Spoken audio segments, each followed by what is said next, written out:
اعوذ باللہ من الشیطان الرجیم بسم اللہ الرحمن الرحیم. حاضرین و ناظرین السلام علیکم ورحمۃ اللہ وبرکاتہ.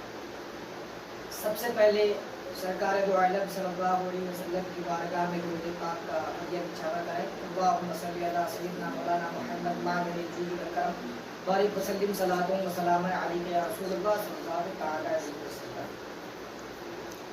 ہمارے بیان کا جو موضوع ہے وہ اصلاح معاشرہ ہے. معاشرے کی اصلاح کرنا.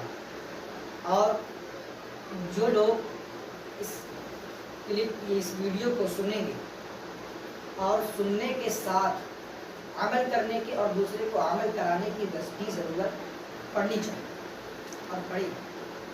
تو سب سے پہلے اس موضوع کا آغاز کرنے سے پہلے میں قرآن کی چند آیتیں پڑھنا چاہتا ہوں. اعوذ باللہ من الشیطان الرجیم بسم اللہ الرحمن الرحیم. اہدنا الصراط المستقیم صراط الذین انعمت علیہم غیر المغضوب علیہم ولا الضالین. یا اللہ ہمیں سیدھے راستے پر چلا، اس راستے پر نہیں جن پر تیرا غضب ہو، اس راستے پر چلا جن پر تیرا انعام نازل ہو. صدق اللہ المولان العظیم و صدق رسولہ النبی المکین المتین الکریم ونحن علی ذلک لمن الشاہدین والشاکرین. اما بعد فاعوذ باللہ من الشیطان الرجیم بسم اللہ الرحمن الرحیم. حدیث پاک ہے انما الاعمال بالنیات، عمل کی دار و مدار نیت پر ہے.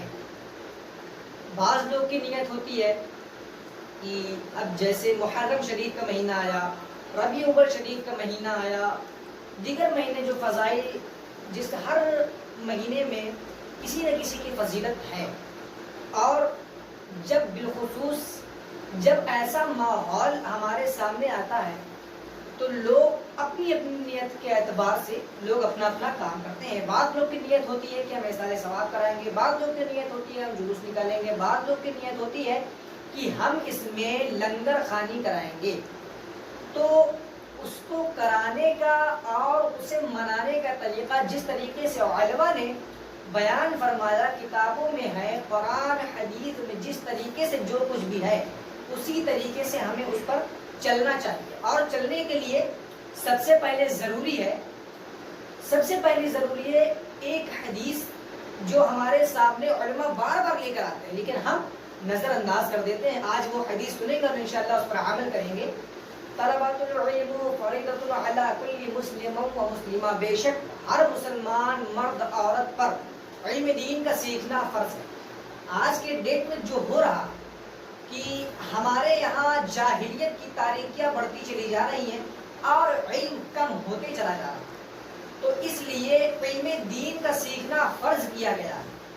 اگر علم دین نہیں سیکھا اور علم دین سیکھنے کے بجائے ہم نے کوئی شریعت کا کام کیا اور اس میں ہم نے شریعت کے کام سے الگ کچھ اپنا ایجاد کر دیا، تو اگر وہ شریعت سے نہیں ہے، اگر وہ بدعت حسنہ ہے اگر، تو پھر معاملہ خراب ہو جائے گا. اور بدعت کی بھی بہت ساری قسمیں ہیں. بدعت حسنہ ہے، بدعت مباحہ ہے، بدعت سیئہ ہے، بدعت محرمہ ہے، بدعت مکروہہ ہے. تو کچھ ایسی چیزیں ہیں جو بدعت میں شامل ہو جاتی ہیں اور اس کا حدیث سے کوئی لینا دینا نہیں ہوتا. پھر اس کے بعد میں جب ہم نے یہ کام شروع کیا، حالانکہ حضرت عمر فاروق اعظم رضی اللہ تعالی عنہ نے تراویح کا ایجاد کیا. تراویح کا انہوں نے ایجاد کیا. پہلے تراویح کی جماعت نہیں ہوتی تھی، انہوں نے جماعت قائم کرائی اور قرآن سنایا. تو جب جماعت قائم کروائی تو یہ اچھی بدعت ہے. اس بدعت کو شروع کرنے کا ثواب حضرت عمر کو بھی ملے گا اور جو اس بدعت پر عمل کرے گا اسے بھی ملے گا. اور جو اس بدعت میں برے کام کو ایجاد کرے، غلط کام کو ایجاد کرے، اس کا بھی گناہ اسے ملے گا اور اس کے گناہ میں بھی کوئی کمی نہیں کی جائے گی اگر وہ شریعت کے کام میں کوئی اپنا کام ایجاد کر رہا ہو، جیسے جاہلیت کی تاریخیں آج دیکھی جا رہی ہیں. پھر اب ہمیں جب یہ کرنا ہے، بدعت میں کچھ اچھی بدعت ڈالنی ہے ثواب دارین کی نیت سے، تو ہمیں علم کا سیکھنا فرض ہے. اور علم کا سیکھنا اس وقت تک فرض ہے جب تک وہ شریعت کا اصل مخرج، اصل مسئلہ نہ جان پائے کہ شریعت ہے کیا، شریعت کہاں سے آئی اور شریعت میں کیا کیا چیزیں ہیں، جب تک اس کے اوپر علم دین کا سیکھنا فرض ہے۔ اور ایک مسلک امام اہل سنت امام احمد رضا خان فاضل بریلوی رضی اللہ تعالی عنہ کے مسلک پر چلے تب تک اس کا علم دین سیکھنا فرض ہے۔ یہاں تک کہ بتایا گیا ہے، علماء مورخین لکھتے ہیں، علماء بتائے ہیں کہ اگر وہ انسان پہاڑ کے چوٹی پر ہو اور وہاں تک کا کوئی علم نہ لے جا سکتا ہو، وہاں تک کوئی نہیں بتا سکتا ہے آپ کو، تبلیغ نہیں کر سکتا ہے آپ کی، اور آپ کو اللہ رب العزت نے عقل سلیم دی ہے، اگر آپ کو مکمل عقل ہے، آپ پہاڑ کے چوٹی پر ہیں، اگر آپ نے علم دین نہ سیکھا تو آپ گنہگار ہوں گے۔ اب عوام یہاں کیا کہے گی کہ جب میرے پاس کوئی لانے والا علم نہیں تھا، میں اکیلا تھا، پہاڑ کے چوٹی پر تھا، تو مجھے کیسے پتا چلے بھائی کہ خدا کون ہے؟ اس لیے اللہ رب العزت نے سارے عباد، سارے بندوں میں عقل سلیم کی قوت دی ہے، عقل سلیم سے وہ پتہ کرے کہ یہاں میں جو کھڑا ہوں تو مجھے کھڑا کرنے والا بھی کوئی ہے، مجھے یہ پہاڑ پہ جو میں کھڑا ہوں یہ پہاڑ بنانے والا بھی کوئی ہے، جس آسمان کے تلے میں کھڑا ہوں اس آسمان کو بنانے والا بھی کوئی ہے، اور یہ بھی مزید پتہ کرے کہ اگر میں زندہ ہوں تو مجھے زندہ کرنے والا کوئی ہے۔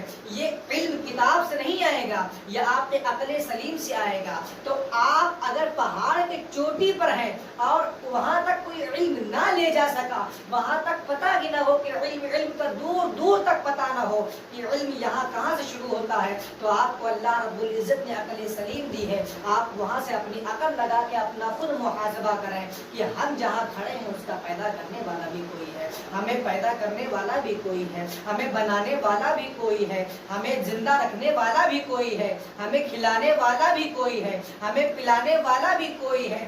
اب اگر وہ نہ سیکھے اور وہ عبادت نہ کرے، صرف کھائے اور نہ شکریہ ادا کرے، تو پھر اس کا بیڑا غرق ہو جائے گا۔ اس لیے کہا گیا ہے علم دین کا سیکھنا ہر مسلمان مرد عورت پر فرض کیا گیا ہے۔